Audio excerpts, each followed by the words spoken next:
সকলের জন্য সহজলভ্য ও সাশ্রয়ী ইউরোলজিক্যাল সেবা, এই প্রতিপাদ্যকে সামনে রেখে রাজধানী ঢাকায় শুরু হয়েছে ২০তম আন্তর্জাতিক বৈজ্ঞানিক সম্মেলন বসকন ২০২৬। ২১ জুন রোববার সন্ধ্যায় শাহবাগের বাংলাদেশ মেডিকেল বিশ্ববিদ্যালয়ের শহীদ আবু সাইদ আন্তর্জাতিক কনভেনশন সেন্টারে বর্ণাঢ্য উদ্বোধনী অনুষ্ঠানের মধ্য দিয়ে পদ্মা উঠেছে এই জমকালো আয়োজনের। এবারের সম্মেলনটি পরিণত হয়েছে দেশ বিদেশের প্রখ্যাত ইউরোলজিস্ট ও চিকিৎসকদের এক মিলন মেলায়। বিশ্বের বিভিন্ন প্রান্ত থেকে আসা চিকিৎসক বিশেষজ্ঞরা একই মঞ্চে একত্রিত হয়েছেন ইউরোলজি চিকিৎসার বৈশ্বিক মানদণ্ড ও নতুন সম্ভাবনা নিয়ে আলোচনা করতে। পারস্পরিক অভিজ্ঞতা ও জ্ঞান বিনিময়ের এই মহোৎসব বাংলাদেশের চিকিৎসা খাতের জন্য এক নতুন দিগন্তের সূচনা করবে বলে আশাবাদ ব্যক্ত করেন সংশ্লিষ্টরা। বর্তমান স্বাস্থ্য সেক্টরে যে অস্থিরতা বিরাজ করছে, আপনারা সবাই জানেন যে জনগণ বিভিন্ন জায়গায় বিচ্ছিন্ন ঘটনা এবং চিকিৎসকদের উপর লাঞ্ছনা এবং সরকারি সম্পত্তি, আমাদের নার্সের সবার উপর বিভিন্ন কারণে কিছু হলেই চিকিৎসকদের আক্রমণ করা হচ্ছে। আমাদের মনে এখন সময় হয়েছে আমাদের এই ব্যাপারে কথা বলার এবং আমাদের নিজেদেরই আত্মশুদ্ধি, আত্মসমালোচনা করে আগামী দিনে কিভাবে এই সমস্যা থেকে উত্তরণ করা যায়। Urology development was stuck up somehow, which was supposed to be very rich. Now, as Dr. Jaidu was telling me that what he has done before, there it is. In fact, no more development happened. Last 17 years.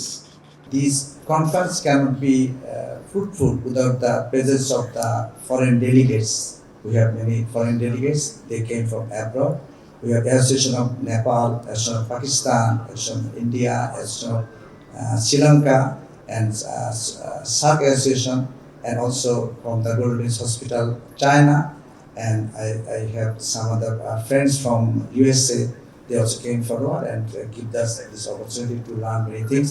They also showed many techniques so we can learn many things for the young university. They can guide me. সম্মেলনের মূল আকর্ষণ হিসেবে ছিল আধুনিক urological চিকিৎসা ও সর্বাধুনিক প্রযুক্তির উপর বিশেষ বৈজ্ঞানিক সেমিনার, যেখানে রোবোটিক সার্জারি, লেজার ট্রিটমেন্ট এবং উন্নত প্রযুক্তির ব্যবহার নিয়ে বিস্তারিত আলোচনা করা হচ্ছে। তবে আধুনিক প্রযুক্তির পাশাপাশি এবারের বসকনের অন্যতম প্রধান লক্ষ্য কিভাবে সাশ্রয় মূল্যে দেশের সাধারণ ও প্রান্তিক মানুষের কাছে এই আধুনিক ইউরোলজি সেবা পৌঁছে দেওয়া যায় তার একটি টেকসই ও কার্যকর কর্মপরিকল্পনা তৈরি করা। It's also a great opportunity. These conferences give us the opportunity to learn a lot of things within a short period of time.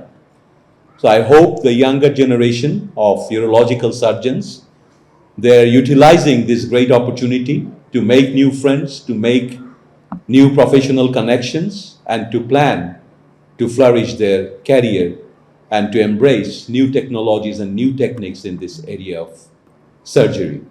Our learning curve, though there is nearly 40 years has been passed, but urology needs to be much more developed, especially the modern urology and the robotic. I have taken training in robots in 2003 and 4 from Malaysia and Washington University.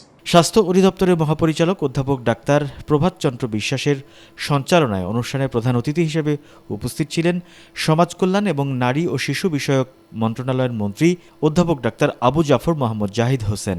এছাড়াও বিশেষ অতিথি হিসেবে উপস্থিত ছিলেন স্বাস্থ্য প্রতিমন্ত্রী doctor M A Muhith, সংসদ সদস্য Mahbubur Rahman Liton, Doctors Association of Bangladesh ড্যাবের সভাপতি অধ্যাপক ডক্টর হারুন আল রশিদ, মহাসচিব ডক্টর মোহাম্মদ জহিরুল ইসলাম শাকিল সহ দেশের শীর্ষস্থানীয় চিকিৎসক, নেতৃবৃন্দ ও নীতি নির্ধারকরা। বক্তারা দেশের ইউরোলজি চিকিৎসাকে আরও আধুনিক ও সাধারণ মানুষের কাছে সহজলভ্য করতে সরকারের সাথে চিকিৎসকদের যৌথ উদ্যোগের উপর গুরুত্ব আরোপ করেন। শাহরিয়ার রাজ, মেডিকেল পোস্ট, ঢাকা।